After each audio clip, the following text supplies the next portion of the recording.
Olá, tudo bem? Seja bem-vindo à última análise da Gazeta do Povo. A guerra contra o crime organizado no Rio de Janeiro e em todo o Brasil vive um momento decisivo. Os primeiros combates trouxeram enormes baixas para as facções, mas elas agora contra-atacam. E esse contra-ataque, contudo, não acontece apenas com fuzis, metralhadoras e granadas. A guerra é híbrida, é cognitiva, é uma guerra de informação e acontece nas redes sociais, na imprensa, nas comissões do parlamento. Por trás de ONGs e entidades de suposta defesa dos direitos humanos, o crime age para deslegitimar o papel da polícia, dividir a sociedade e colocar os traficantes como vítimas da desigualdade social. Um discurso no qual já embarcou o presidente Lula, apesar da maioria da população brasileira pensar justamente o contrário. Para entender melhor os movimentos estratégicos nessa guerra de informação e como os brasileiros do bem podem ajudar a vencê-la, nós convidamos você a vir agora com a gente para a Última Análise. Última Análise que tem hoje aqui no estúdio, inaugurando o estúdio, né? Você, né? A tua vez, a tua mesa nova, a mesa nova, Francisco Escorsim. Tudo bem, Escorsim? Tudo bem, Tony. Tudo certo. Melhor assim, né? Lado a lado e apoiado. Podemos vir de bermuda, né? Fica melhor. Ok. E no estúdio, doutor Adriano Soares da Costa. Doutor Adriano, bem-vindo, tudo bem?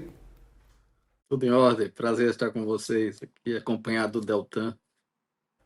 Exato, no telão, né? O Deltan Dallagnol também com a gente. Salve, Deltan. Grande Adriano, alegria minha, Tosi Escorsim, grande abraço para toda a audiência.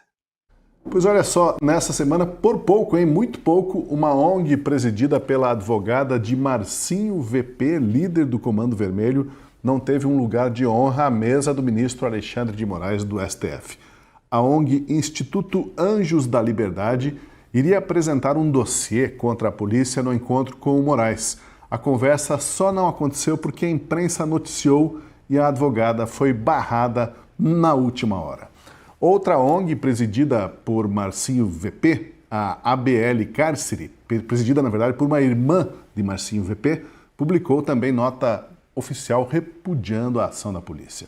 O movimento dessas ONGs chega a ser escandaloso, mas o que dizer de parte da mídia e de outras instituições que encampam cegamente o discurso antipolícia?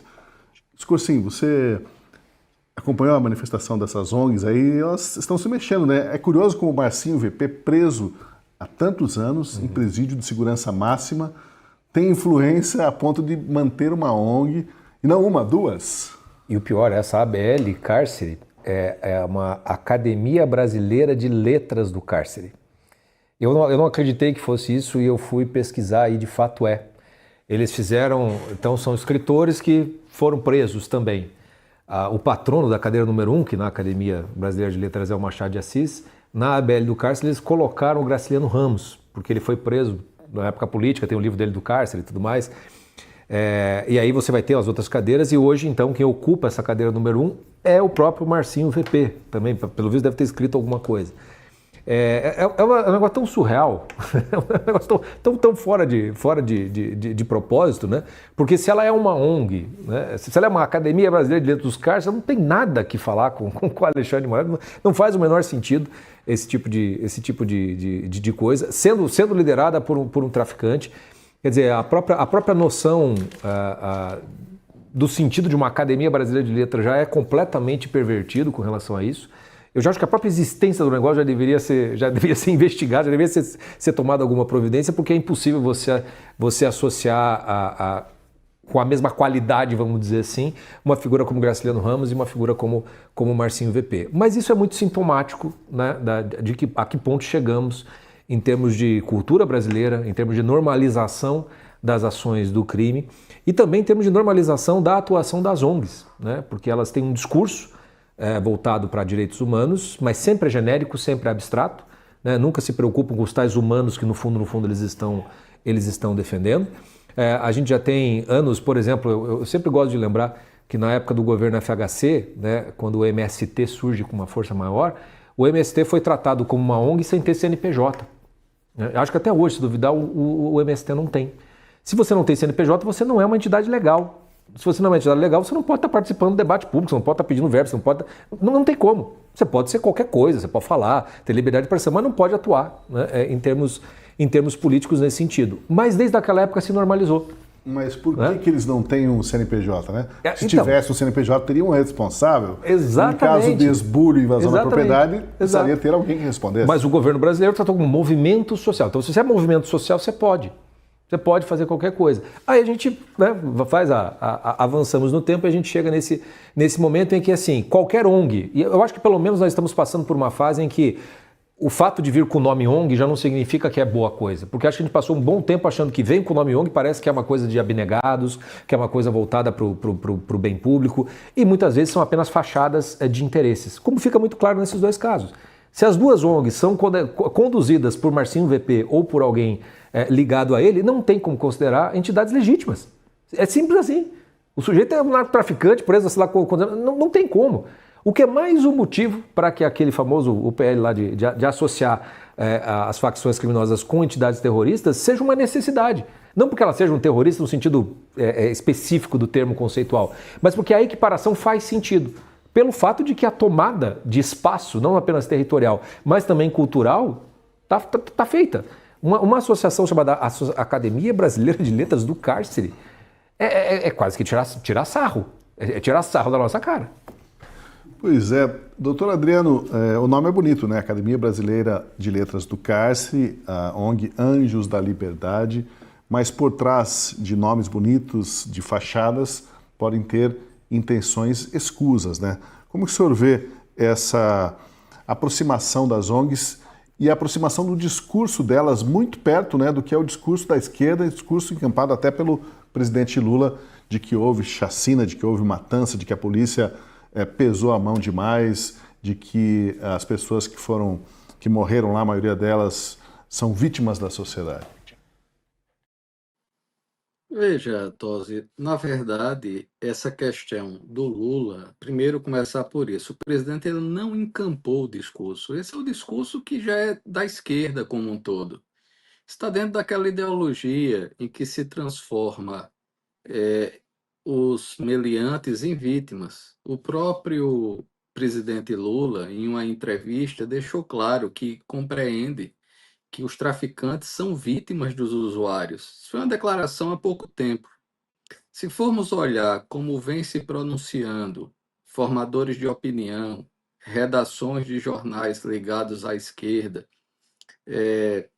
determinados representantes de grupos culturais, enfim, nas redes sociais, e aqui e ali alguns da área jurídica, pronunciam-se sempre de forma crítica a qualquer atuação da polícia que tenha letalidade. Ou seja, pouco importa se a polícia usou inteligência, pouco importa se os mortos estavam numa atuação bélica contra a polícia, fortemente armados. Pouco importa se houve uma estratégia da segurança pública em só trocar tiros com esses terroristas dentro da floresta, portanto, protegendo o máximo possível a população civil das favelas, de modo que houvesse o mínimo de efeitos colaterais de uma atuação dessa magnitude, pouco importa. No fundo, e ao final das contas, tanto o governo federal quanto esses formadores de opinião são críticos porque têm, de fato, esse pressuposto. Um pressuposto que vem de Paulo Freire, por exemplo, na pedagogia do oprimido, que extrai do marxismo aquela relação entre operário e burguês capitalista, o antagonismo, a luta dialética, enfim, entre operariado contra os meios de produção, ou na busca de apropriar-se dos meios de produção. Como isso economicamente, historicamente, não vingou, as esquerdas se estabeleceram dentro de uma lógica de opressor e oprimido. E aqui no Brasil isso foi transformado em pedagogia. É o método Paulo Freire, que parte justamente dessa concepção que está entranhada nas nossas faculdades de humana. Basta ver que os tais especialistas em segurança pública, ouvidos pelos jornais, pela velha mídia, é esse pessoal que vem com uma lógica absolutamente contrária à atuação da polícia, tratando traficante como vítima, entendendo que os criminosos não estão ali armados na favela, sequestrando aquela população, mas seriam justamente as pessoas por trás disso que ou lavam dinheiro, ou como diz Bolo, estão na Flórida, ou como diz o ministro Haddad, estão na Faria Lima, e por aí vai. Nunca aqueles meliantes que são armados, que atuam, sequestram cidadãos, e, portanto, também seriam tratados como vítimas. Então, essa é a lógica que tem presidido. E veja, essa lógica discursiva, ela é utilizada na prática através de instituições do terceiro setor que dariam voz a essas vítimas da sociedade. Na verdade, dão voz ao crime. As organizações não governamentais, precisa ver essas que foram citadas, quem financia? De onde vêm os recursos que fazem essas ONGs funcionar e que dão a aparência de que a sociedade civil estaria acusando a polícia na sua atividade? Na verdade, são essas ONGs um braço do crime organizado. E isso é sabido por todos. Esse braço do crime organizado funciona institucionalmente. Esse é que é o mais grave. Eles fazem parte de uma institucionalidade, são recebidos por governo. O governo federal já chegou a receber gente dessas ONGs. Recebem eventualmente recursos. Como eu disse, é preciso verificar de onde vêm os recursos. E atuam como formadores de opinião na vitimização de terroristas e traficantes. De modo que, infelizmente, a coisa de fato tem a ver muito com a ideologia da esquerda, da qual Lula não encampa. Ele é o representante. Deixa eu ouvir o Deltan Dallagnol sobre isso. Deltan, uma coisa é você ter um advogado de defesa, todo mundo tem direito a advogado, o mais criminoso de alta periculosidade tem. Outra coisa é esse advogado passar a ser um braço direito da organização ou desse criminoso e atuar em frentes aparentemente legítimas para defender grandes causas, questões institucionais, mas com interesses escusos que, nesse caso dessas ONGs aí, vieram à tona de uma forma muito patente, né, muito clara.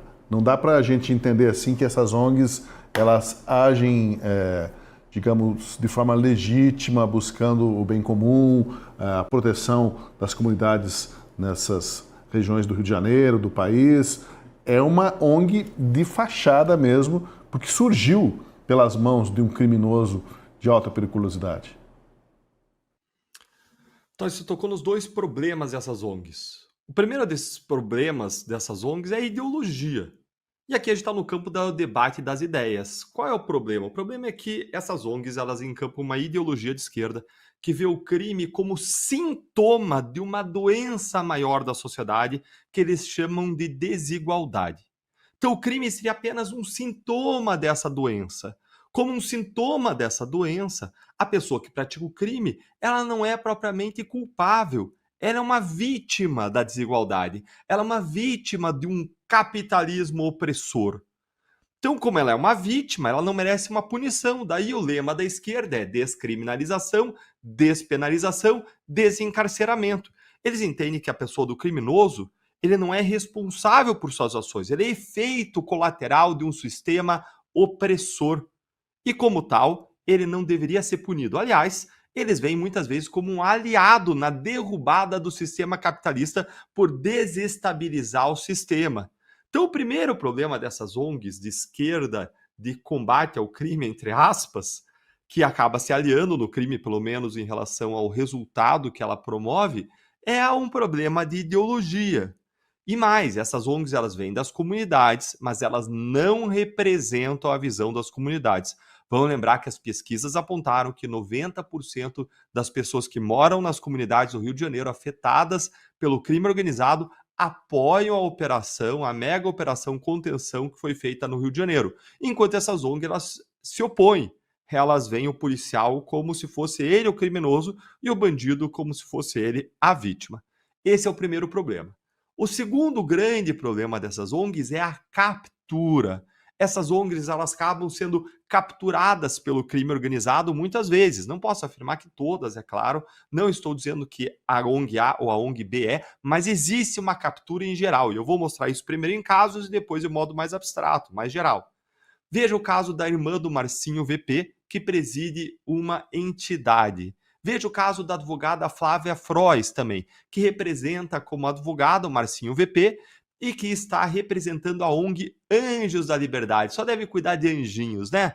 Vamos lembrar que a Flávia foi candidata a deputada federal e ela foi investigada por conta de doações que ela teria recebido do Marcinho VP e que ela teria usado, inclusive, para comprar uma BMW. E se alguém é suspeito ali de receber uma doação do crime organizado e ainda bem que ela não foi eleita deputada federal, vocês acham que não tem deputados federais eleitos que receberam dinheiro do crime organizado? É claro que tem, mas vamos voltar para o assunto das ONGs. Existe uma pesquisa que foi feita pela Conciliation Resources, que é uma organização internacional sediada em Londres, no Reino Unido, especializada em pesquisa e mediação de conflitos armados e em governança local em zonas de violência. E eles têm uma publicação chamada Accord Insight, Legitimacy of Peace Processes, From Coercion to Consent. E lá eles têm um capítulo específico, e essa publicação aí é de um autor chamado Graham Daniel Willis. Ele é professor e pesquisador da Universidade de Cambridge. E aí essa pesquisa, essa análise, ela traz uma análise que é mais focada em milícia, mas se aplica também para o crime organizado não miliciano, para o crime do tráfico de drogas. Primeiro, eles começam falando o seguinte em relação aos dois tipos de modalidade de crime. Eles falam que eu separei para trazer para vocês, aspas, com níveis relativamente altos de violência em partes do Rio por um período prolongado, grupos de tráfico de drogas e milícias paraestatais tornaram-se alguns dos atores dominantes nos assentamentos informais ou favelas da cidade. E agora eles vão focar nas milícias, mas isso se aplica perfeitamente ao tráfico. Ó. Elas, as milícias, tomaram o controle das associações de moradores, que estão, consequentemente, armadas, assim como de outras organizações comunitárias, obrigando-as a operar a partir da sede da associação de moradores. Segue. As milícias também buscam controlar as intervenções das favelas, tanto por parte do Estado quanto de ONGs externas. E mais um trechinho. Todas as intervenções devem ocorrer por meio da milícia, via associação de moradores, e devem envolver, sempre que possível, membros da milícia ou por elas, escolhidos por ela. É isso aí. Então vejam que existe um segundo problema em relação a essas ONGs, vai para além da ideologia, que é o problema da captura. Muitos criminosos vão capturar essas ONGs, os interesses, os líderes, e quer pela coerção, quer pela força das armas, quer pela compra, pela corrupção, pelo pagamento de benefícios, pelos pagamentos financeiros, como essa advogada que teria comprado uma BMW com o dinheiro de doações para sua campanha eleitoral, quer então pela coerção, quer pela corrupção, eles cooptam essas ONGs para que represente a sua visão, para que represente o interesse dos criminosos, a de redução de penas, a criação de válvulas de escape para os criminosos escaparem, e não a visão da comunidade, que, como a gente viu, se alinha com políticas mais firmes de combate ao crime organizado. Bom, a pergunta é, né, até onde vai essa infiltração do crime em ONGs e em instituições de fachada, né? O que dizer de setores da mídia, escorsim e da elite jurídica que repetem esse discurso sem perceber, ou fingindo que não percebem, né? Que estão servindo de instrumento, afinal, para organizações criminosas. O problema é esse, né? É que, por sorte nossa, a gente tem hoje as redes sociais, a comunicação e a informação está disseminada por toda parte e acaba revelando tanto o DNA dessas ONGs, dessas associações, né? Aparece de alguma forma. Foi o que aconteceu no caso do Alexandre de Moraes. Saiu a notícia de que ele iria receber a ONG, que foi fundada pelo Marcinho VP, mantida por ele provavelmente, e aí ele voltou atrás e evitou esse constrangimento. mas de outra forma passaria batido, né? Se não houvesse essa vigilância das próprias redes sociais da população. Sim, com toda certeza. E acho que hoje talvez até a pergunta a gente deva ampliar, porque a utilização de ONGs, instituições privadas de fachada pelo crime organizado, talvez seja uma das primeiras etapas, né, de um controle maior do território brasileiro, até da economia brasileira. A operação que foi feita em São Paulo, por exemplo, que se descobriu não apenas os postos de gasolina, mas também entidades financeiras, né, que são utilizadas pelo PCC, já demonstra que essa dimensão da utilização das ONGs já foi para muito além do que apenas o terceiro setor, que talvez fosse o mais fácil de ser utilizado para fins escusos. Eu acho que hoje a pergunta é aonde não chegou a atuação do PCC, particularmente nas instituições públicas. Eu estava assistindo uma entrevista do senador Alessandro Vieira, que foi escolhido relator da CPI do narcotráfico, né, no Senado, que começou essa semana, e uma das perguntas que foram feitas para ele é justamente isso, né, até onde o crime organizado chegou. O senhor acha que chegou nas altas esferas, por exemplo, do Poder Judiciário? E ele não teve nenhuma reticência em dizer, muito provavelmente, né, já temos operações, já tem investigações que envolvem uma série de suspeitas de vendas de sentença, dentre outras coisas, no Superior Tribunal de Justiça, e palavras do senador, também há suspeita da nossa Suprema Corte, né? Isso é algo que, para quem acompanha, para quem apenas se faz pergunta, já não seria uma grande novidade. Eu lembro quando nós estávamos na nossa reunião, antes do último análise entrar no ar, que nós fizemos um encontro, que eu tive a chance de conhecer o Deltan pessoalmente, foi uma das perguntas que eu sempre quis fazer para o Deltan, que era assim, olha, olhando de fora, né, e conhecendo, eu falei assim, a Lava Jato está dando muito certo. Eu falei assim, mas ela só vai dar certo na hora que bater no judiciário mesmo. E para o judiciário eu digo as altas esferas mesmo. E foi batata, né? No que chegou pertinho de certas figuras, o jogo virou de uma maneira absurda, né? E principalmente também na mídia, na imprensa. A gente tem uma figura icônica que simboliza muito essa mudança de lado de uma maneira desavergonhada, sem qualquer justificativa, na qual você tem que ficar se perguntando, falar assim, bom, até onde então esse crime, o crime organizado não alcançou ou não chegou? E aí a resposta a essa pergunta pode nos revelar algo que talvez seja muito mais assustador do que a gente imagina, né? Que o domínio de territórios inteiros, principalmente no Rio de Janeiro, pelo narcotráfico, talvez não seja apenas um domínio territorial, né? Mas talvez um domínio institucional muito maior do que a gente imagina. Então é uma pergunta que a gente deve se fazer, mas cuja resposta eu tenho muito medo de descobri-la. Queria rememorar aqui alguns casos bastante suspeitos de ONGs que atuam próximas do governo federal e que têm acesso a autoridades e formuladores de políticas públicas. A ONG Pacto Social e Carcerário, por exemplo, foi alvo de investigação pela Polícia Civil de São Paulo no início deste ano. A investigação, que está em curso, apura ações judiciais ilegítimas para desestabilizar o sistema de justiça criminal e colocar a opinião pública contra o poder estatal. Essa atividade da ONG. E essa mesma ONG, ainda que sob suspeita, participou de pelo menos 3 reuniões com ministérios no governo federal, Ministério da Justiça, Segurança Pública, Ministério dos Direitos Humanos também. E outro caso recente, este até famoso, ocorreu em junho deste ano, quando o presidente Lula fez uma visita à favela do Moinho, lá em São Paulo. Segundo reportagens, a visita teria sido articulada por uma ONG, a Associação da Comunidade do Moinho, cuja diretoria estaria ligada ao PCC. A presidente dessa ONG é a irmã do traficante Léo do Moinho. Agora, tudo bem, né, doutor Adriano, o governo querer ter diálogo com vários representantes da sociedade, mas essa interlocução aí com ONGs desse perfil não é uma interlocução exatamente institucional e muito aceitável, não? Não é.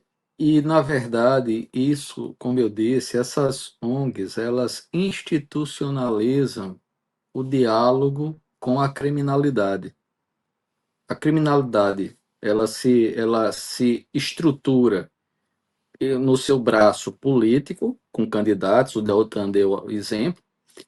Se estrutura também, através das ONGs, um braço de representatividade de determinadas pautas, entre muitas aspas, sociais, e ao mesmo tempo se utiliza dos instrumentos que o ordenamento jurídico criou desde a Constituição de 88, que foi um amplo acesso dessas entidades do terceiro setor. Isso precisa ser revisto para, mediante ações judiciais, buscar tutelas coletivas, de maneira que, através de diversas ações e provocações também ao Ministério Público, não raro essas ONGs utilizam instrumentos jurídicos, como você mesmo manifestou, para desestabilizar o poder público.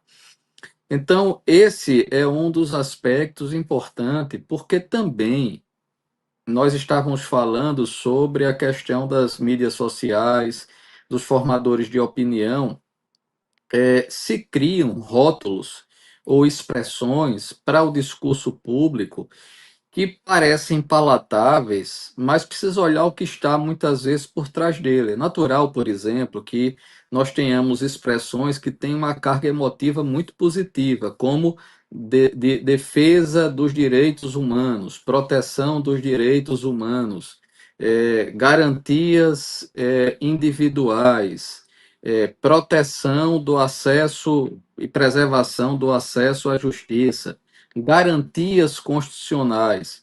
É, com base nesse instrumental retórico, que tem um conteúdo semântico, um conteúdo jurídico válido, mas esse instrumental ele é distorcido e passa a ser utilizado no discurso público em favor da criminalidade.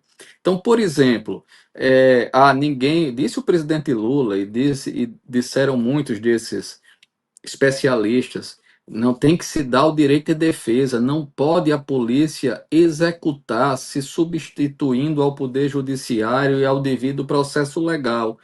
Em tese, discursivamente, estaria correto. Mas o que se falseia é a realidade por trás disso. A polícia foi ao morro contra uma base de meliantes, terroristas, traficantes, fortemente armados, e tiveram, polícia e traficantes, uma guerrilha urbana. Houve ali guerrilha urbana, daí a alta letalidade. Então, invocar ali, devido ao processo legal, com as armas apontadas contra a polícia, com utilização de drone e bomba contra a polícia, isso, na verdade, é uma distorção da realidade fática, da realidade das coisas, mas que a mídia faz isso, que formadores de opinião fazem isso. E veja como isso acontece. Vou dar um exemplo bem simples. Não é o próprio presidente falou, o presidente Lula, mas você encontra articulistas falando em chacina. O que houve no Rio de Janeiro foi uma chacina. Ora, chacina é um termo que é utilizado notadamente, não é para grande mortandade, não. Normalmente é para grande mortandade por arma de fogo, contra pessoas indefesas. A lógica de se utilizar massacre, chacina, é para atribuir à polícia uma atuação criminosa e não uma atuação estatal dentro dos parâmetros legais em proteção à sociedade e aqueles cidadãos da favela que são sequestrados e utilizados como escudo pela criminalidade. Então, a própria forma com que essas expressões são utilizadas na narrativa de ONGs, da mídia e de um braço político que tende a glamorizar a criminalidade, distorce o discurso e criminaliza invertidamente a atuação da polícia. Obviamente que o nível de cansaço a que a sociedade do Rio de Janeiro, mas do Brasil, o nível de cansaço que a sociedade chegou é demonstrada pelo apoio a essa operação. Veja, Fortaleza, no Ceará, o Comando Vermelho já também tomou territórios. Tem pessoas tendo que sair de casa. Tem GatoNet sendo fornecido em Fortaleza. As empresas de comunicação a cabo, os cabos foram retirados sem que houvesse proteção policial a isso, e substituído esses cabos por fornecimento pelo Comando Vermelho. Então, observe que isso virou algo comum. A Bahia passa pelo mesmo processo, áreas em que o crime tem uma atuação muito forte.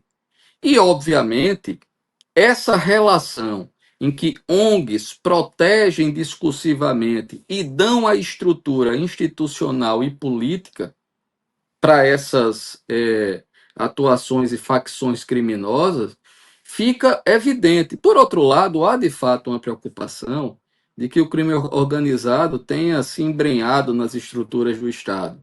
Agora, a solução para isso não é uma solução externa, exógena, é endógena. O próprio Estado tem que encontrar mecanismos de proteção contra o crime organizado dentro das estruturas do próprio Estado, quer seja no executivo, quer seja no legislativo, quer seja no judiciário.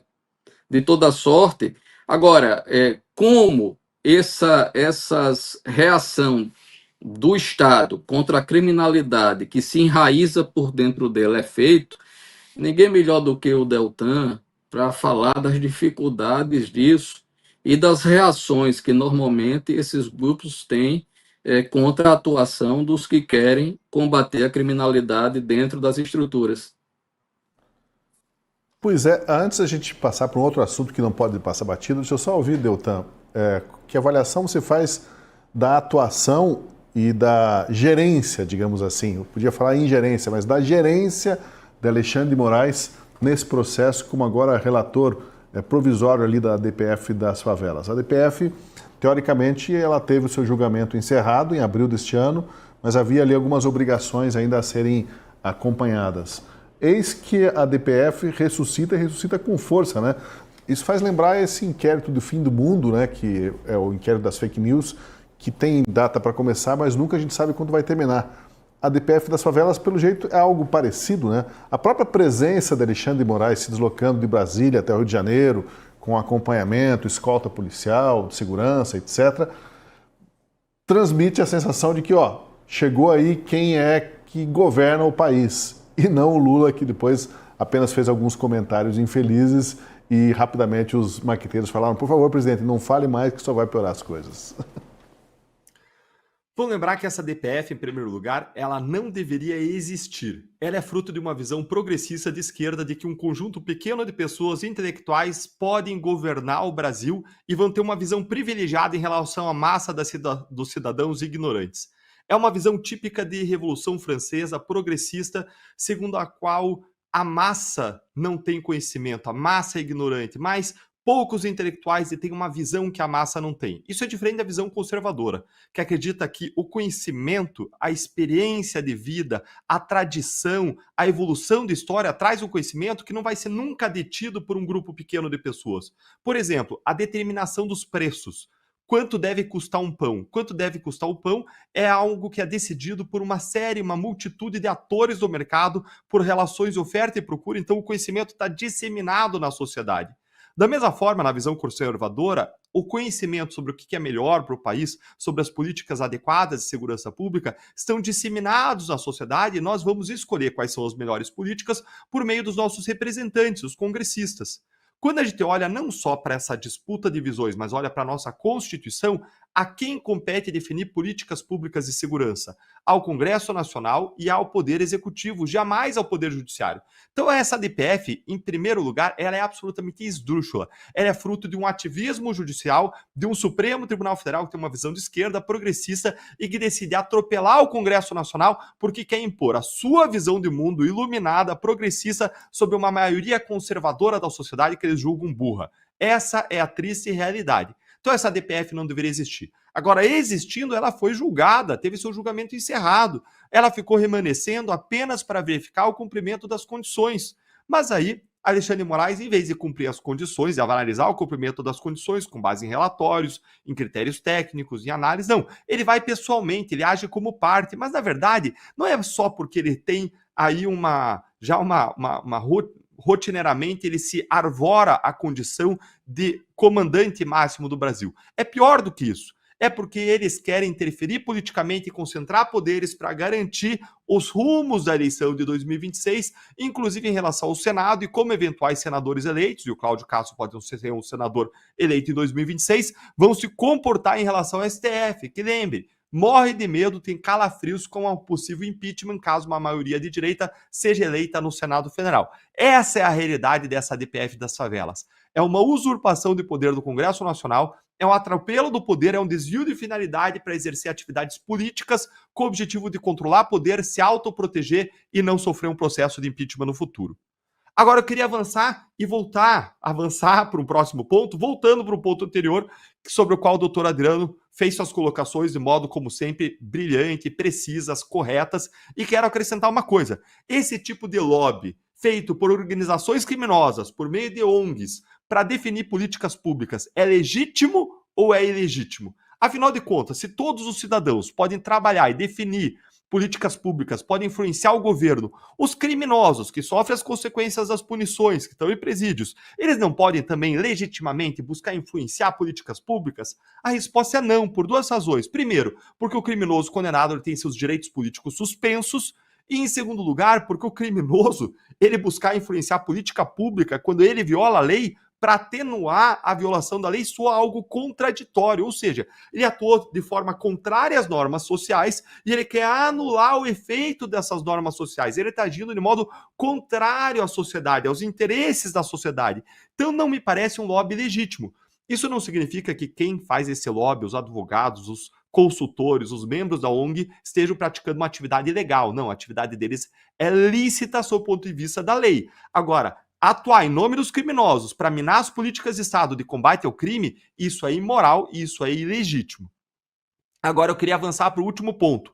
Se nós queremos combater as organizações criminosas no Brasil, nós precisamos avançar para tratar o conflito com as organizações criminosas como um conflito armado não internacional, algo que Lula nunca reconheceu que existe no Brasil. Porque quando a gente reconhecer que existe um conflito armado não internacional, a gente vai reconhecer que existe uma situação de guerra interna no Brasil. E esse conflito armado não internacional é definido segundo critérios aí do Tribunal da Iugoslávia, o Tribunal Penal Internacional para a ex-Iugoslávia. Foi definido em cima de dois critérios. Primeiro, intensidade da violência. É preciso que exista aí um conflito contínuo, uso de armas pesadas, controle territorial de áreas, grande número de vítimas. Isso existe no Rio de Janeiro? É claro que existe. Ainda, episódios frequentes de combates entre forças armadas legítimas e esses grupos criminosos organizados. Existe.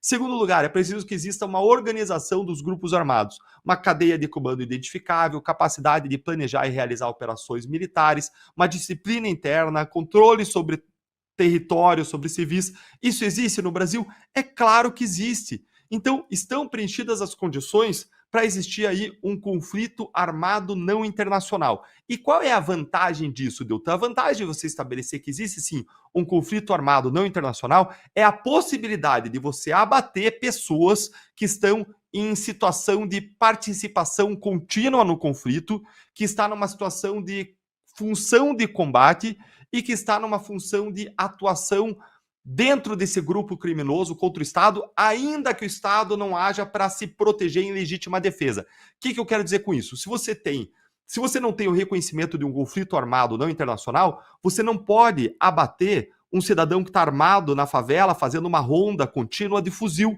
porque ele não está atirando em você. Então você não pode agir para abater essa pessoa. Mas quando você reconhece que existe uma guerra, uma verdadeira guerra, você pode sim abater essa pessoa. E mais, você pode abater pessoas que são membros permanentes desses grupos armados. Você pode abater, sim, pessoas que estão numa função, como se fala, função de combate contínua. Essa pessoa pode ser um alvo a qualquer momento. Ou seja, você ganha instrumentos para você combater efetivamente essas organizações criminosas dentro de um contexto de guerra que, na prática, existe no Brasil. Essas pessoas que estão lá em ronda, elas estão naquilo que se chama de participação direta nas hostilidades. Ou eles chamam lá Direct Participation in Hostilities. Eles colocam a sigla DPH. Ou seja, se a pessoa está ali fazendo uma ronda, se ela está armada, se está um grupo armado, se ela está atuando, ainda que não esteja oferecendo um perigo imediato à vida de alguém, essa pessoa pode ser neutralizada.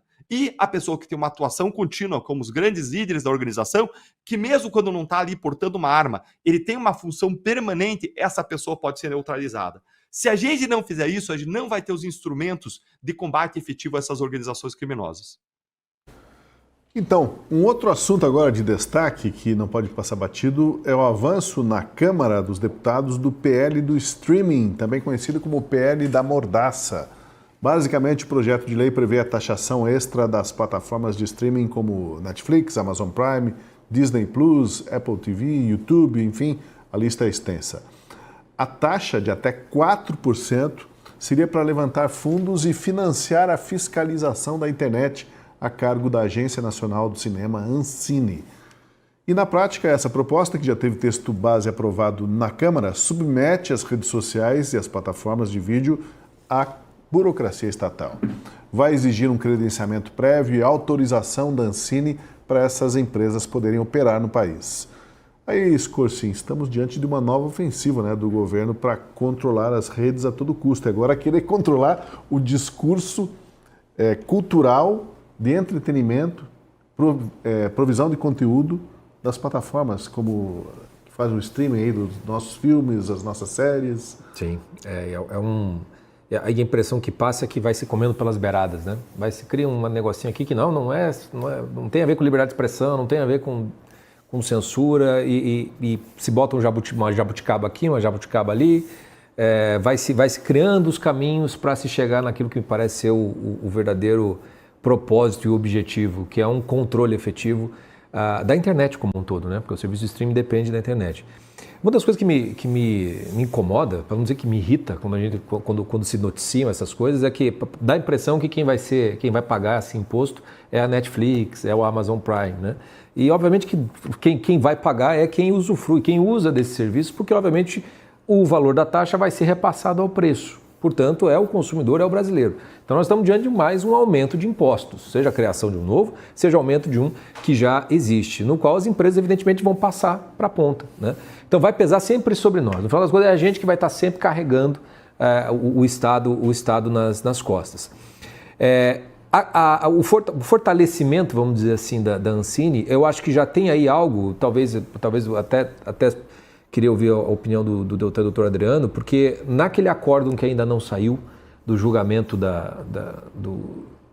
do STF sobre o Marco Civil da Internet, ficou-se em aberto como é que iria ser feito uma série lá de fiscalizações, se cria um órgão específico para fazer isso, ou se vai se estabelecer algum que vai ser vinculado à Advocacia Geral da União, ou se vai ser alguma agência que já existe, como até a própria Anatel.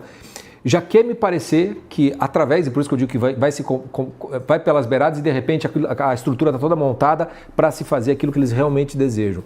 Não sei se não é através desse fortalecimento da Ancine, depois passa por um novo projeto de lei que reformula e transforma a Ancine em algo muito maior do que apenas a Agência do Cinema Nacional, né? Porque nesse contexto já não é só isso, né? Já tem a ver com o streaming como um todo, né? E talvez o que seja mais complexo, não sei até se não vamos discutir depois, se for discutir você até me corta aqui que a gente deixa para comentar depois, que é o fato de ter inserido algo nessa legislação em que não é apenas esse financiamento e esse controle de quem pode ou não operar. Também vai ter uma obrigação, pelo menos não está muito claro, mas me parece que é nesse sentido, de que os streamings, além de ter a produção nacional, né, uma porcentagem que tem que ser brasileira, também vai ter algo que é de publicação de órgão público, ou seja, eventual propaganda pública, uma TV estatal, vai precisar ter conteúdos desses obrigatoriamente passando também no serviço de streaming. Ainda que, por exemplo, digamos que o governo federal consiga passar algum tipo de aprovação com relação à interrupção da gravidez, por exemplo, e se faça então publicização desse tipo de mecanismo, né? E aí, serviços de streaming, que são, por exemplo, conheço alguns que são nichados, né? São para cristãos, são para católicos, né? São para grupos de usuários que são efetivamente contra aquilo, serão obrigados a ter de consumir esse tipo, ou pelo menos de vê-lo disponível dentro dos demais produtos ali, filmes e seriados. Então, é o típico projeto de lei que, na verdade, é uma caixa de Pandora, né? Parece que começa para tratar de uma coisa e, de repente, tudo pode passar, o famoso passa um boi, passa uma boiada. A impressão que fica e a preocupação é muito menor do que na especificidade do projeto e muito mais nas beiradas, nas portas e janelas que vão se abrindo para se conseguir chegar num controle da internet como um todo, que me parece ser o objetivo final. Mas as especificidades do projeto também são interessantes no sentido de deixar a gente em alerta. Veja só, parte dos fundos levantados pela Ancine, se essa lei passar, vai ser direcionada ao fomento de produções brasileiras e regionais. Teremos um burocrata numa agência estatal determinando que tipos de conteúdos devem ser produzidos na internet brasileira, pelos streamers. E mais, o projeto de lei exige que uma parte dos catálogos tenha conteúdo nacional independente e que esse conteúdo seja produzido por grupos vocacionados, como mulheres, negros, indígenas, comunidades LGBT. Doutor Adriano, como é que um negócio tão contaminado ideologicamente desse jeito pode estar avançando no parlamento? Imagine agora que nós vamos ter uma espécie de, talvez, voz do Brasil na internet, né, nos streamers, e, além disso, um conteúdo vocacionado. Terão essas empresas de contratar cotas de pessoas de LGBT, de minorias, de mulheres, de negros, tudo na base da cota e da supervisão estatal. Não parece um debate de uma democracia madura do século XXI, né? Não, não parece, Tosi, mas tem uma lógica por trás disso. A primeira é que esse projeto ela tem um beneficiário direto, chama-se Grupo Globo. Quando se criam cotas, uma taxação sobre serviços de streaming que tem que fazer uma produção nacional, o projeto exclui o Globoplay e os produtos da Globo, que são nacionais, e incidem com maior ênfase em YouTube, em Netflix, Prime Video e que tais, HBO Max, quer dizer, com isso fortalece um serviço que é extremamente deficitário para o Grupo Globo, que é o Globoplay, que não vingou ainda. De outro lado, essa questão das cotas, essas empresas, de um modo geral, exercem já dentro da cultura woke uma determinada cota. Isso, o Disney Plus, por exemplo, perdeu público por isso em branding importantes como Star Wars, como Marvel, por causa dessa questão de cotas, dessa questão de destinação temáticas, como você falou aí, grupos vocacionados, né? Então, isso já vem sendo, de certa forma, ofertado ao público e rejeitado. De modo que o streaming ele tem uma lógica porque ele é produto de prateleira e a maioria do streaming não tem publicidade, salvo aqueles streams que sejam gratuitos para o consumidor final e remunerados por comercial. Tem a Pluto TV, tem, por exemplo, o SBT Digital, que são canais ou serviços de streaming com publicidade. E, por exemplo, o YouTube, se não é pago, se ele não é o YouTube Premium, gratuito, ele é pago por comercial. Então, isso dá ao usuário uma certa liberdade que essa lei não vai conseguir contaminar. Mas, obviamente, há um controle, uma tentativa, assim, de controle de determinadas pautas, dentro de uma ideologia governamental e um peso financeiro grande e com risco de controle de conteúdo para se chegar. E eu concordo com o Scorsese que falou aí sobre a questão do risco da Ancine se transformar naquela agência que, idealizado na decisão do Supremo, ainda pendente de embargo de publicação e posterior embargo de declaração e discussões mais amplas ainda. Então, esse é um ponto que o Congresso Nacional deve estar atento. Eu não tenho acompanhado a tramitação, em qual das casas já passou e qual das casas ainda vai passar, mas a bancada conservadora deve estar bastante atenta a isso, é necessário. Queria só retomar rapidamente, para não perder a rica exposição do Dallagnol sobre dois pontos. Um a respeito daquela ADPF das favelas. Desculpe voltar para esse tema é rapidinho. A ADPF da favela, ela já houve o julgamento e tem uma característica, é que as ações de descumprimento de preceito fundamental, elas são discutidas em processo que a gente chama objetivo. Não existe interesses concretos em jogo. O que acontece nessa DPF é que o Supremo disciplinou como se legislador fosse, e substituindo isso também ao Executivo, de certa forma, políticas de segurança pública do Rio de Janeiro, políticas limitadoras. O acompanhamento dessas políticas não deveria mais ser feito pelo Supremo, mas cumprindo a DFF, naturalmente Ministério Público Federal, e se houvesse descumprimento, representação para que o Supremo julgasse, caso por caso.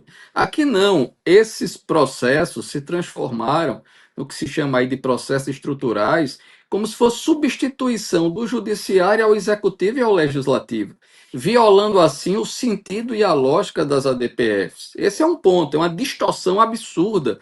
Isso está acontecendo na DPF da favela, está acontecendo na DPF que trata da questão do orçamento público, daquelas emendas parlamentares, e tem acontecido em outras ADPFs, a transformação do judiciário em sucedâneo, substituto do legislador e do executivo. E, finalmente, essa questão das ONGs, que o Deltan também muito bem falou, de fato, elas podem ter uma atuação até legítima, mas eu quero lembrar também um ponto importante que é o crime de associação ao tráfico. É preciso lembrar que o cantor Belo foi preso, salvo engano, porque deu de presente alguma coisa a um traficante. Chegou a ser investigado o Adriano Imperador, jogador, porque teria dado um presente, uma moto, enfim, para essas lideranças, que de certa forma é um pagamento de pedágio para atuar, caminhar na favela sem morrer.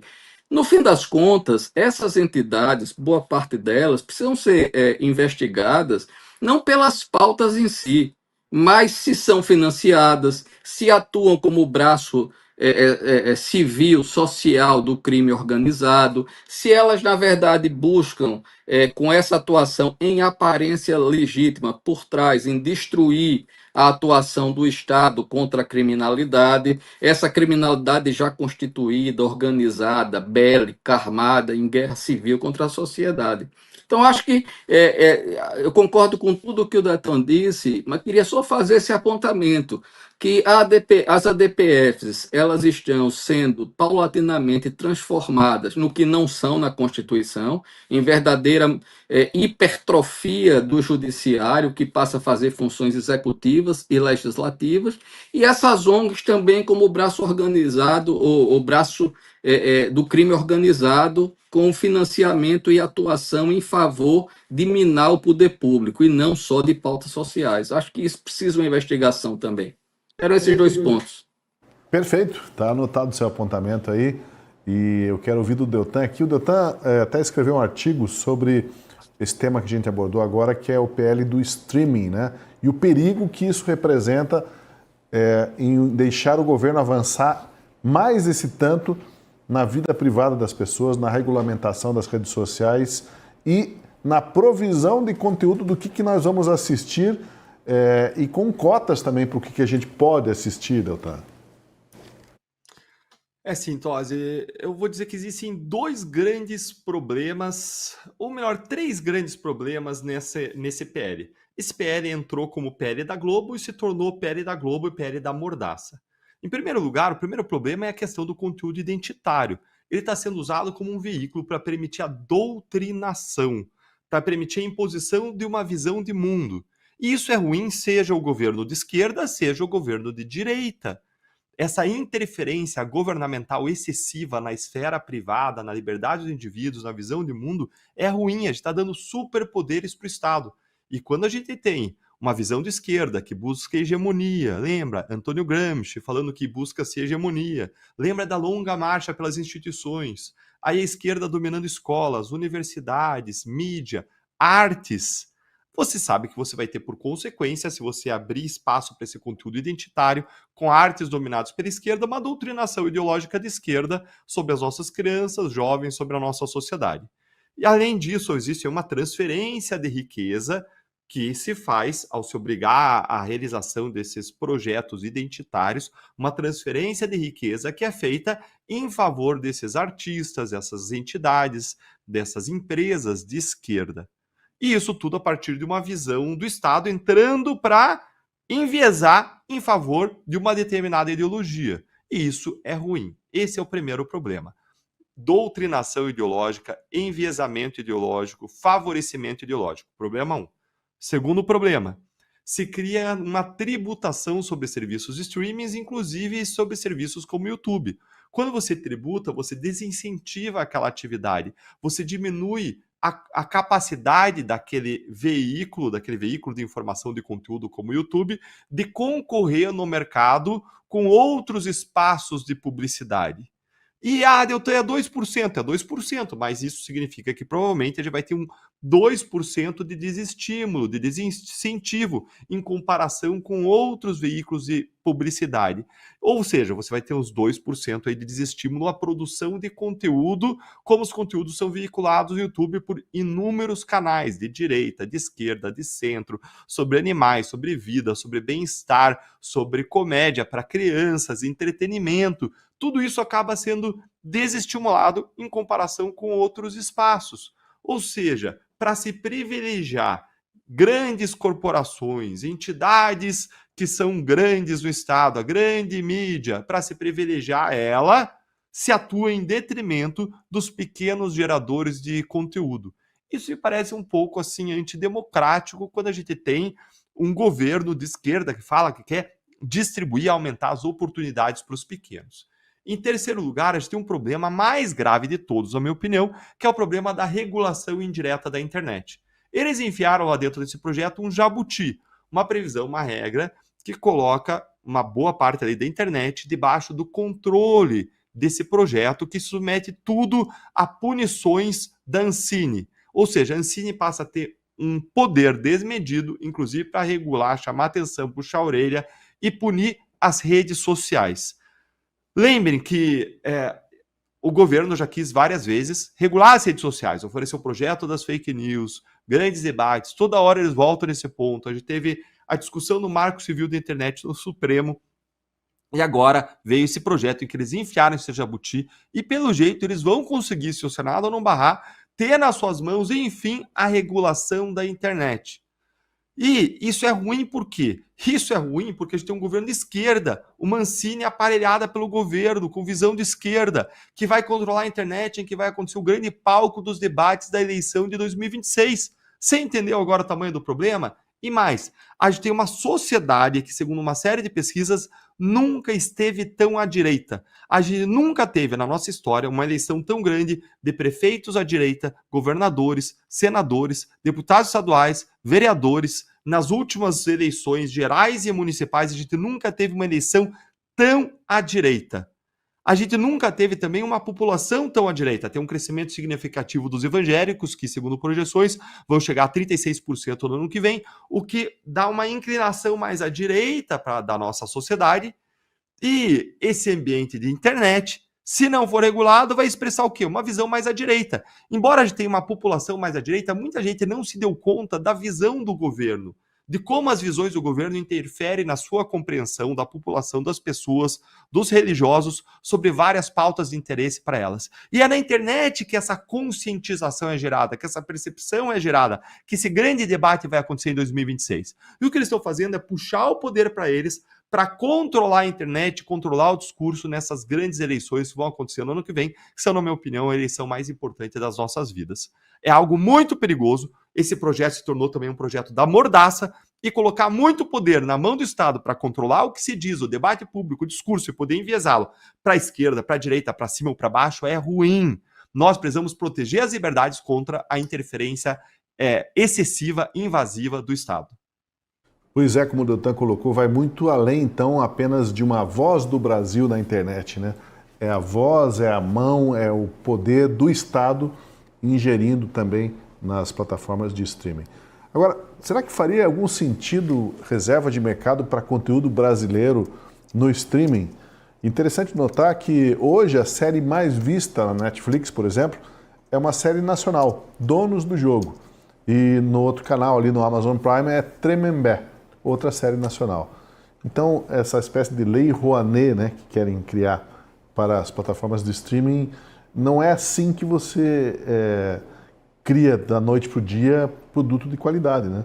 A gente tem tradição no Brasil de produzir séries e materiais audiovisuais de qualidade, mas parece que o governo não vai ficar satisfeito enquanto não tiver uma agência ali dizendo assim, ó, você ter mais documentário aí sobre quilombola, ou mais documentário LGBT, ou seja, o que for que passar na cabeça do governante do dia.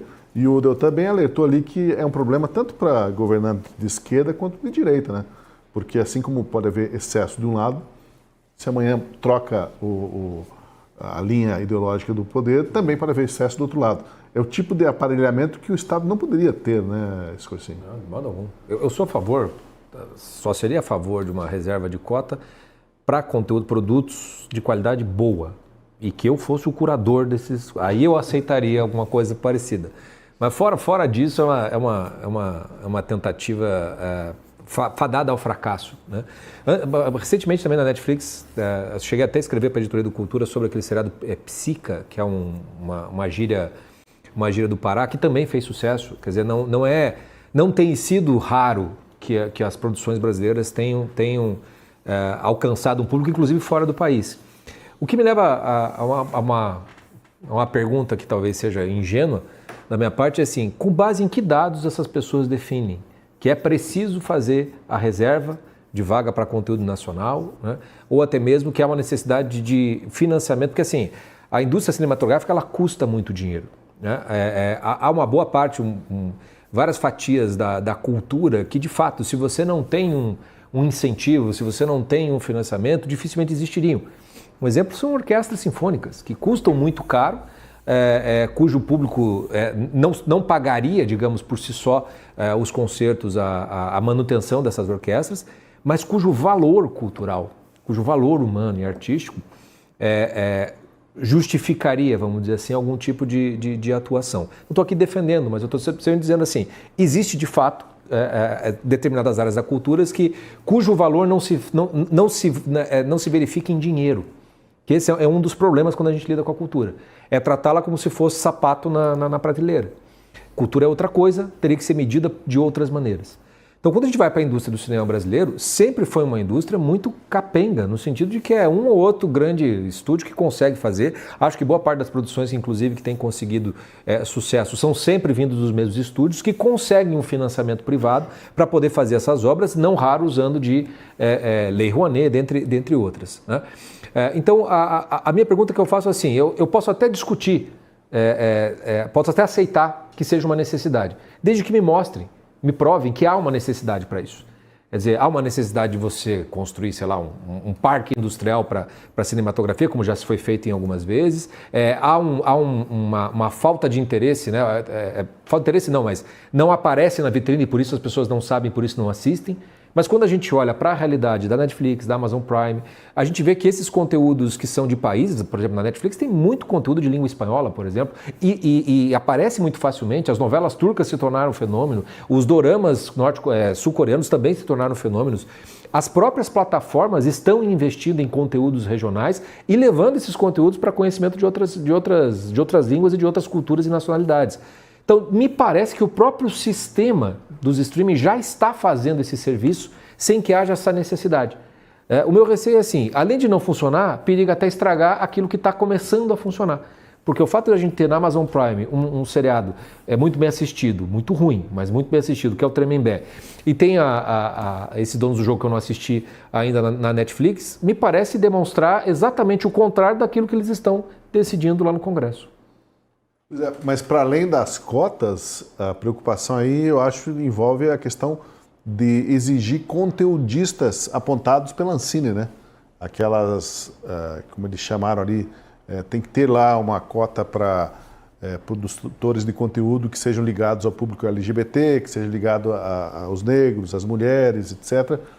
Tudo criando como se fosse, doutor Adriano, tanques, né?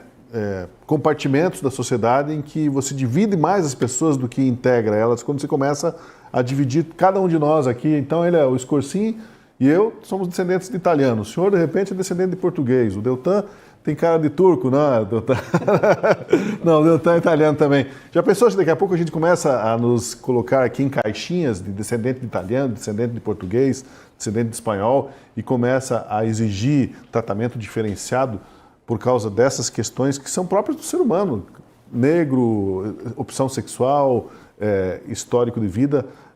Esses conteudistas que prevê o projeto é que parece que é uma coisa fora da casinha, doutor Adriano. Primeiro assim, a avaliação que o Scossin faz, eu me associo a ela, no sentido de dizer isso, existem aspectos de atividade cultural que necessita de um apoio do Estado. E ele existe, inclusive, nos Estados Unidos, a partir de questões tributárias. Por exemplo, em Los Angeles, há uma saída grande da indústria do cinema porque outros estados americanos, inclusive também fora, como o Canadá, Nova Zelândia e Irlanda, têm oferecido vantagens tributárias que fazem com que Los Angeles, hoje a Califórnia, esteja perdendo a indústria do cinema. Isso significa o quê? É preciso uma política de estímulo para tributário, enfim, fiscal, para aquela indústria funcionar. Se você for olhar, muitas produções de Hollywood, elas são feitas hoje na Europa. Woody Allen só tem feito filmes na Europa por causa disso, porque há um estímulo.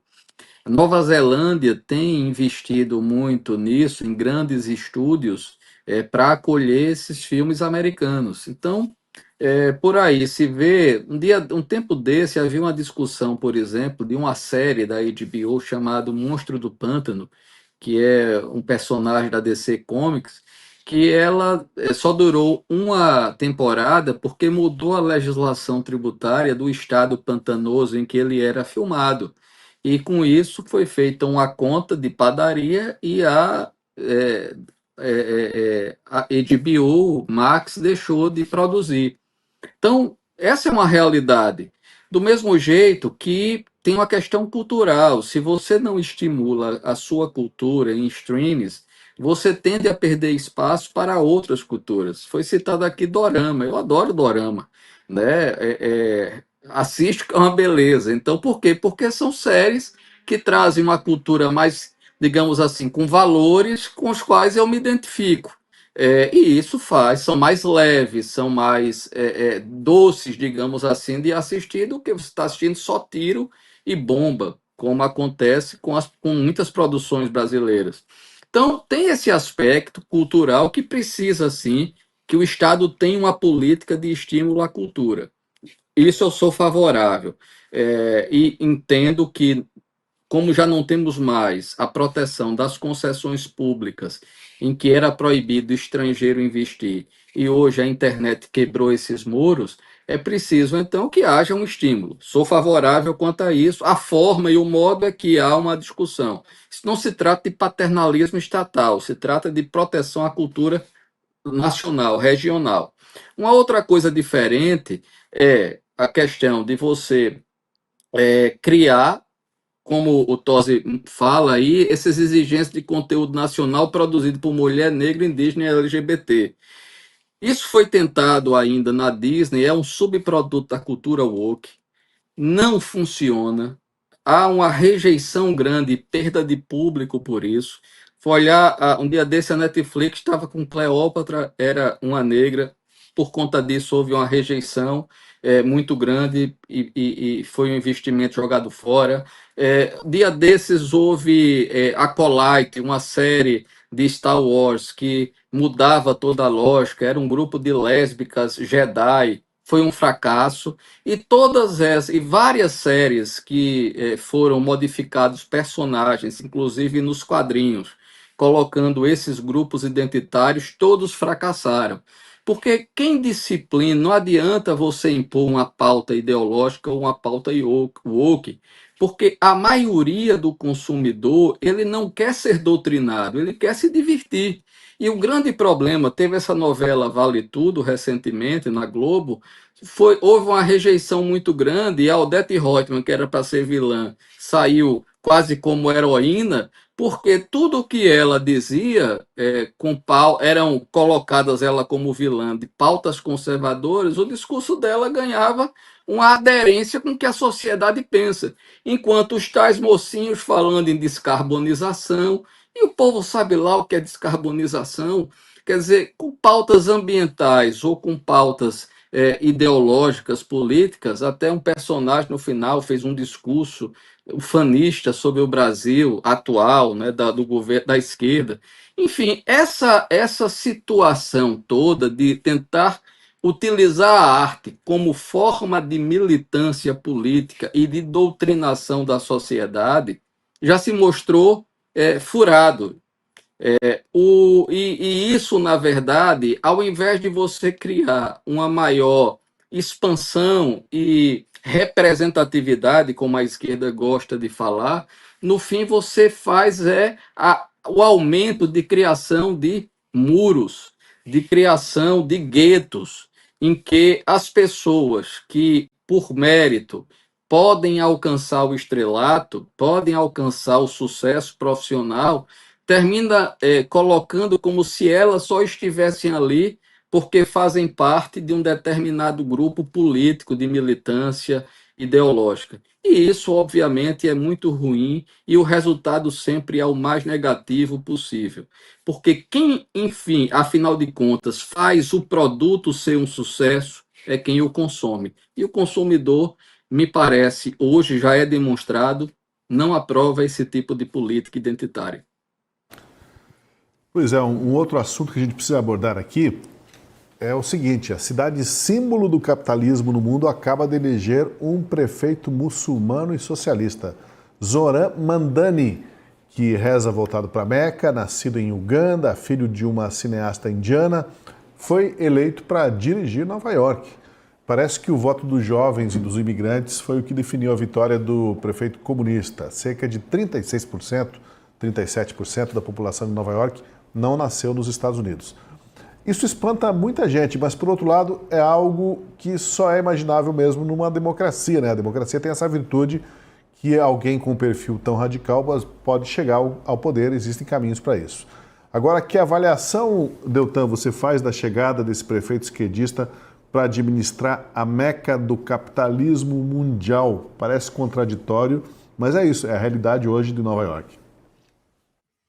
É assim, para falar para quem não acompanhou essa campanha, o Mandani, ele ganhou essa eleição construindo uma campanha em cima de, vamos dizer, 3 pilares.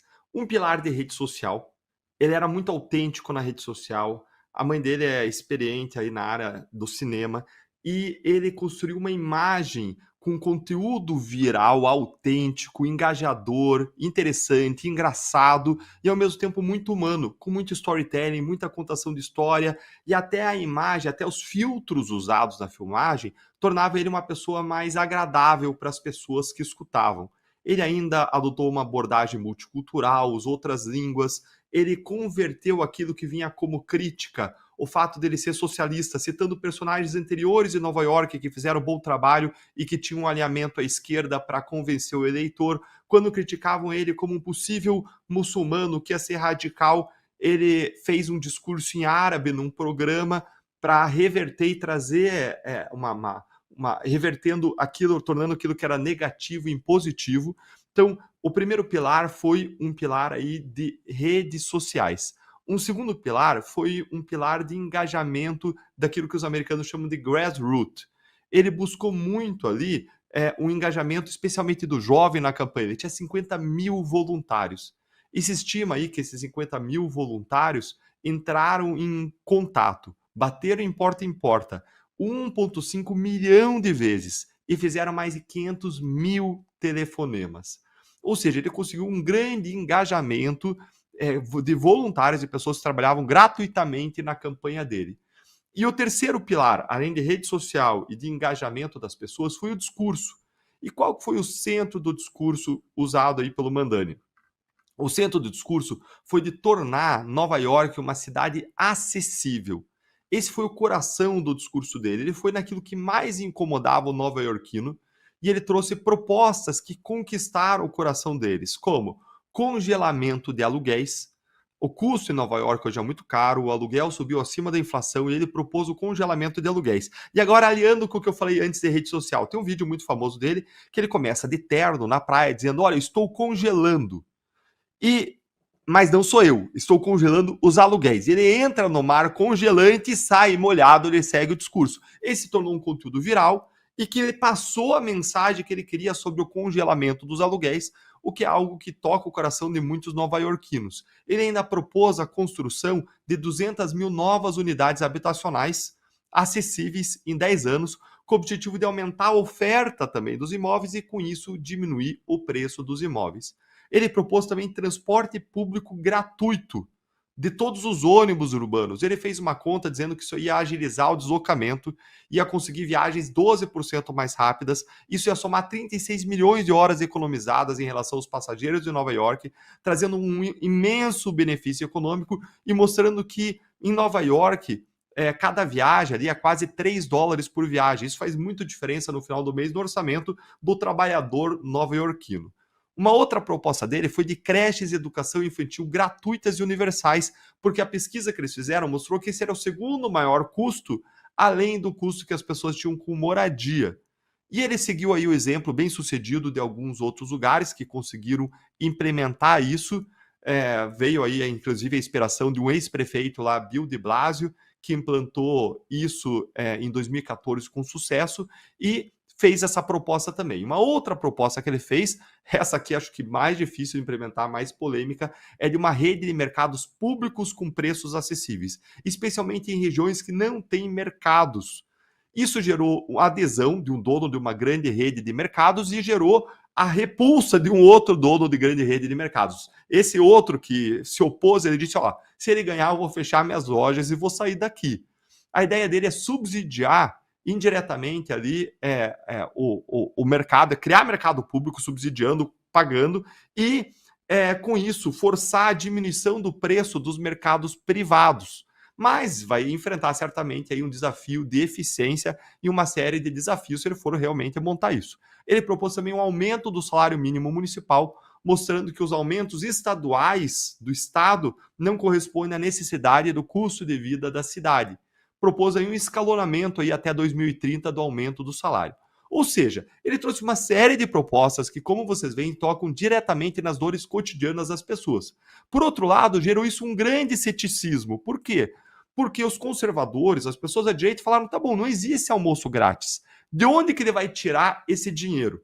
E ele disse, olha, eu vou tirar esse dinheiro aumentando a tributação das pessoas mais ricas. Com um pequeno aumento ali de 2% da tributação das pessoas mais ricas, eu consigo custear isso. Mas várias experiências, como a experiência francesa, mostram que quando você quer taxar os super ricos, o que acontece muitas vezes é uma migração do endereço dos super ricos. E a pessoa não consegue atingir os seus objetivos tributários.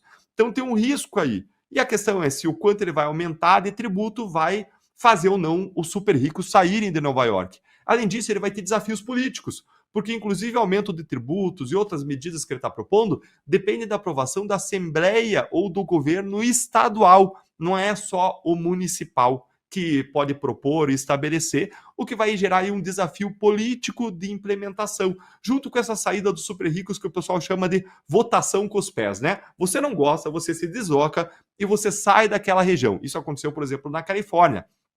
Teve uma saída muito grande de moradores de alta renda para outros estados de baixa tributação, como Texas, Arizona, Nevada. Isso ficou muito famoso, gerando aí uma perda estimada aí de mais de 5 bilhões de reais em impostos aí entre 2017 e 2022. Ou seja, ele gerou uma campanha, para resumir, focada em redes sociais, em grassroots, em voluntariado, e o que atraiu esse voluntariado foi o terceiro pilar, que são uma série de propostas de políticas públicas para baixar o custo de vida do nova-iorquino. Por outro lado, isso coloca amplos desafios de implementação. Essa é a análise geral, sem falar aí de toda a discussão ideológica, porque ele é alguém de esquerda, socialista, progressista, com uma série de pautas identitárias que contrariam, e ele entrou em franca colisão aí com Trump, mas eu vou deixar para vocês comentarem, para comentários adicionais em seguida. Pois é, eu fico me perguntando, doutor Adriano, se o novo prefeito de Nova York não teve, por acaso, alguma conversa com o Fernando Haddad aqui, né? Porque ele está adotando a fórmula Haddad, de aumentar impostos do andar de cima para distribuir almoço grátis para outras pessoas. E até o Trump falou assim, ó, esse camarada aí, se deixar, ele quer cobrar imposto até do ar que a gente respira, né? É o lunático de Wall Street, o Trump já reagiu a esse candidato que agora é o prefeito eleito. De certa forma, pode ser um presente também para os republicanos a eleição desse prefeito, no sentido assim de que o Donald Trump pode falar assim, tá vendo? O Partido Democrata foi capturado pelos socialistas e é esse tipo de solução que eles têm para a América. Lembrando que Nova York é uma coisa e os Estados Unidos como um todo é diferente de Nova York, né? O Deltan fez uma exposição analítica detalhada, impressionante, Deltan. O resumo que você fez desse momento político de Nova York. Veja, é interessante o seguinte, é que a eleição dele para prefeito, tem um significado político muito interessante e importante para os Estados Unidos como um todo.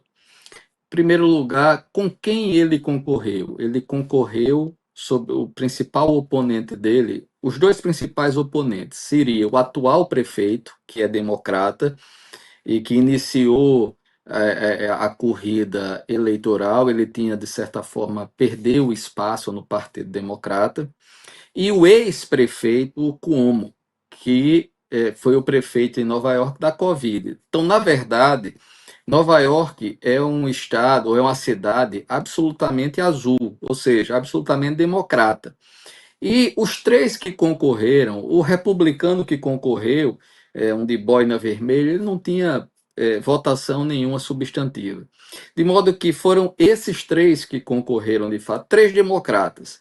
Mas pelo partido, quem ganhou a disputa interna foi o Mandami. E ele representa a ala mais radical dos democratas, que é acusada de ser marxista. E ele se diz um socialista democrata. Ele, na verdade, é um marxista.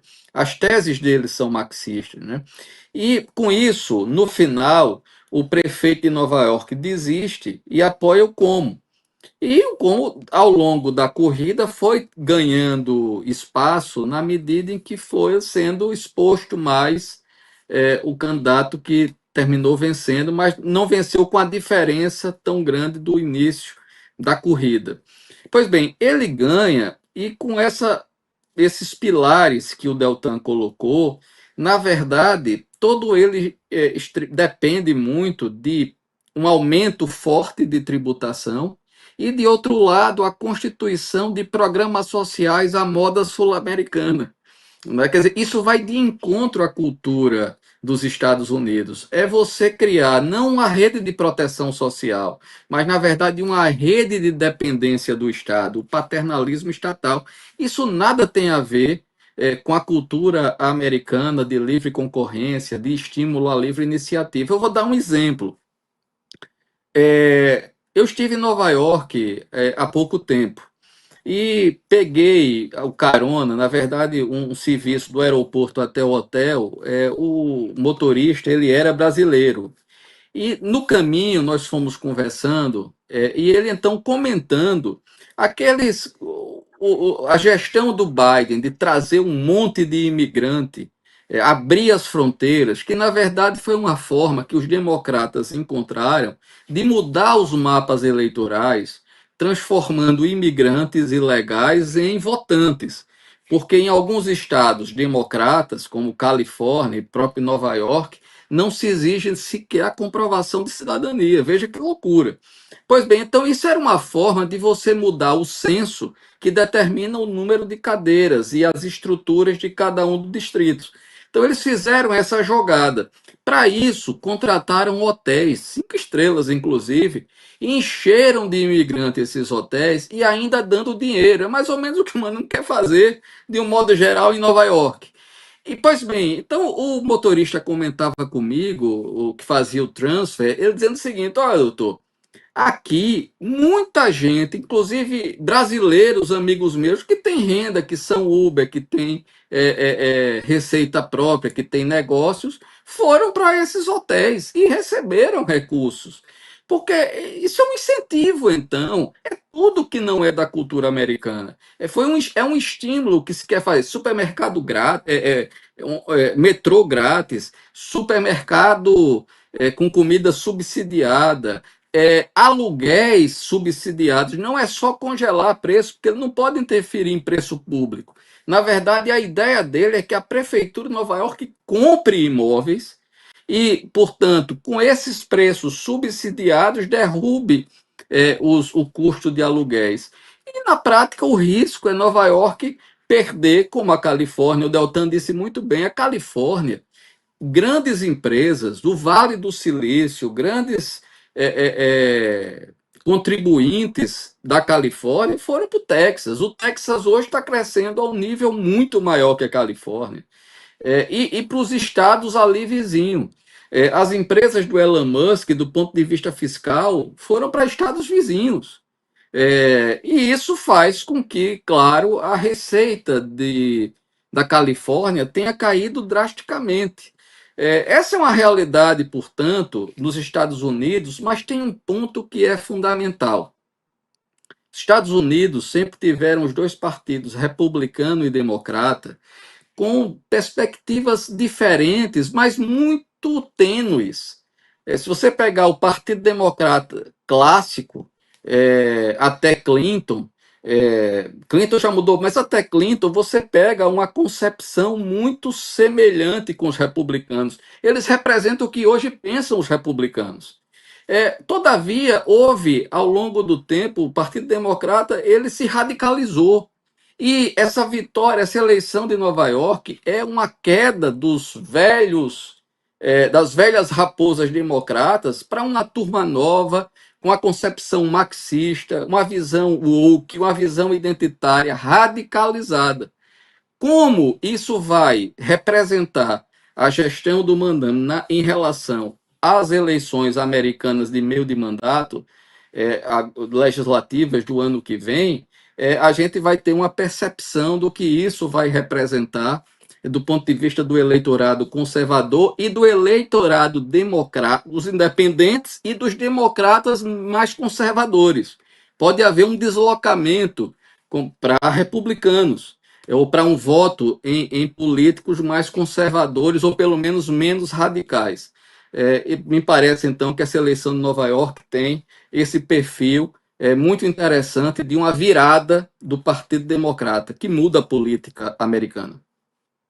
Mas olha, na matéria do Mar Godoy, na Gazeta do Povo, destaca-se que por pertencer à elite cultural e intelectual e não à elite empresarial ou financeira, o Mamdani aí se encaixaria no que se convenciona chamar de esquerda caviar entre os brasileiros. Assim, a pessoa quer reformar o mundo, quer distribuir tudo com base na riqueza dos outros, né? Uma elite cultural, uma elite intelectual, mas não é uma elite financeira, uma elite capitalista. Eles querem reformar o mundo, fazer a distribuição de bens, de capitais, mas com o capital do outro. Sim, sempre. O que acho que tanto o Deltan quanto o doutor Adriano cobriram bem toda essa dimensão socialista democrática do sujeito. O que eu fico curioso para saber é como é que ele... Qual é a coerência interna dentro dele, e vamos ver no mandato, entre o lado muçulmano dele, com esse lado democrático socialista, porque não são coisas que se unifiquem de maneira tão fácil assim. Acho que todo mundo está muito preocupado porque ele fez uma pauta muito mais... Ele suavizou o discurso e ontem, no discurso da vitória, o sujeito do TikTok já desapareceu, já veio com os dois pés, né? Aumenta o volume, né, para o Trump, ou seja, provavelmente ele vai vir tentando acelerar uma certa agenda, que talvez seja essa radicalização do Partido Democrata, que eu acho que quanto mais radicalizarem, mais eles perdem em termos nacionais, é a impressão que eu tenho. Mas a dimensão muçulmana é que me deixa com a pulga atrás da orelha, né? O significado disso. A gente já tem um prefeito muçulmano de Londres também, E deixo como dica até cultural para a audiência, quem ainda não leu o livro Submissão, do francês Michel Houellebecq.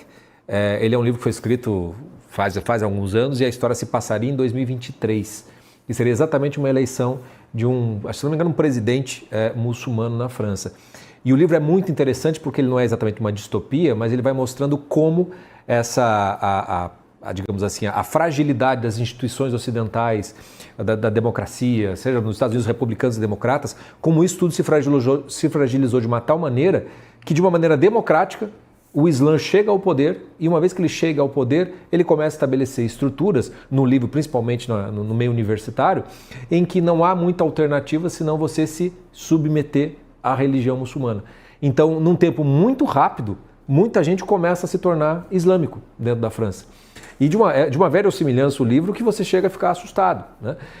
Então a minha curiosidade é essa, o quanto a gente já não está vivendo dentro do que previu o Houellebecq para a França, que até agora ainda resiste, pelo menos em termos institucionais, e é algo que na Inglaterra já aconteceu e agora em Nova York. Eu não sei o quanto isso já não é essa tomada de conta do Islã, no qual a preocupação com o radicalismo de esquerda talvez seja até menor do que parece, porque no futuro pode ser que venha algo que quem vai se ferrar mais é exatamente essa turma que está adorando o mandante no poder. Interessante essa colocação, porque dá a impressão que o Islã no Brasil, ele já está em vigor, entre aspas, né, o método de funcionamento e de administração dele, por meio da esquerda no poder, né?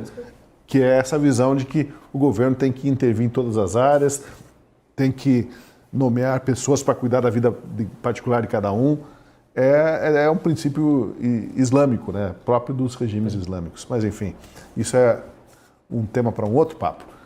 Muito obrigado pela conversa, pelo bate-papo. Doutor Adriano Soares da Costa, foi um prazer tê-lo com a gente. Deltan Dallagnol, obrigado também para você.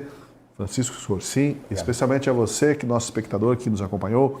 Deixe o seu like, compartilhe este conteúdo para que ele possa chegar a mais gente. E sempre acompanhe a Última Análise e não esqueça de considerar fazer a assinatura da Gazeta do Povo, porque são os assinantes que possibilitam o nosso trabalho com jornalismo independente, corajoso e combativo. Muito obrigado e até o nosso próximo encontro.